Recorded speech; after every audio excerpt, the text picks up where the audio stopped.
Jason Gates. I'm going to show you some of the gear that I use. This is an American P-Bass made by Fender. I love the way it sounds. It's nice and fat, and without sounding too cliche, it sounds very precise.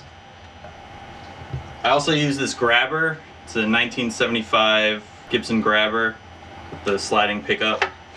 Pretty straightforward, nothing too crazy about it. I did a few modifications to it, just hardware related. I just put in this plate behind here to keep the strings from digging into the actual body.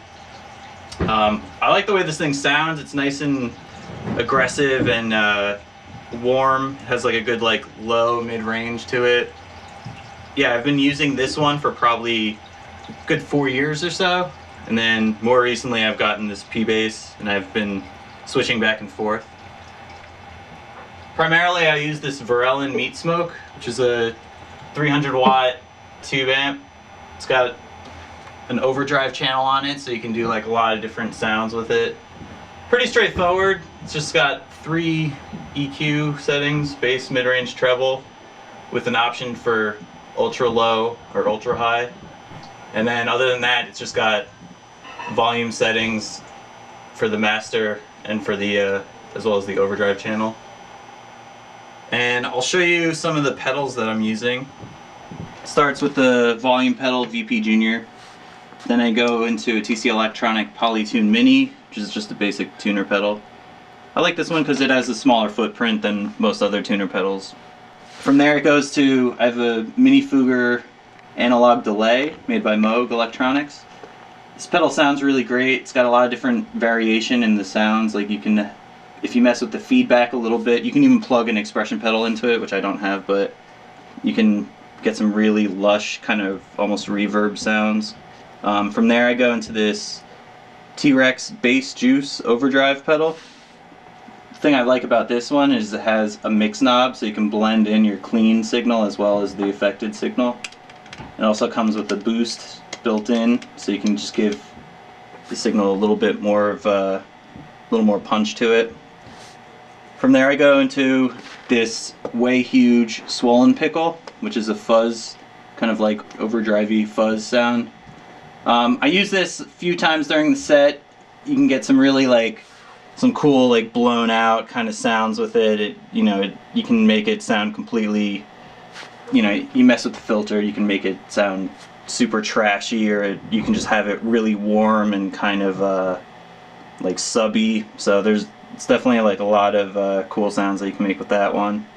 And then on this side over here I have, this controls the overdrive channel on my Varellin amp.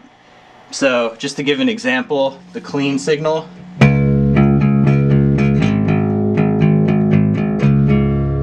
and then if I were to engage the second channel,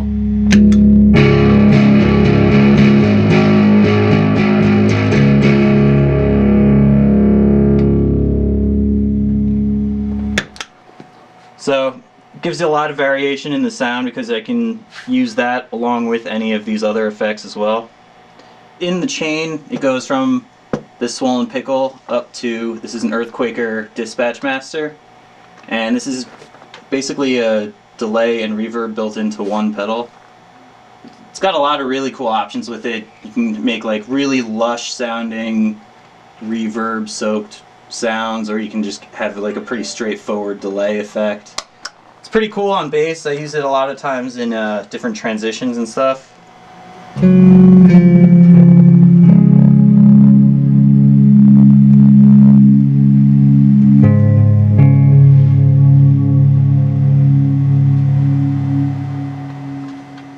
After this, I go into, this is a Pedal Monsters Galaxy Reverb.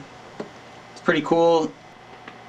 Some pretty lush sounding reverbs. I'll usually use that mostly during an interlude part. It can get a little too crazy if I'm going into that one full blast. It just gets kind of a little too full for my taste.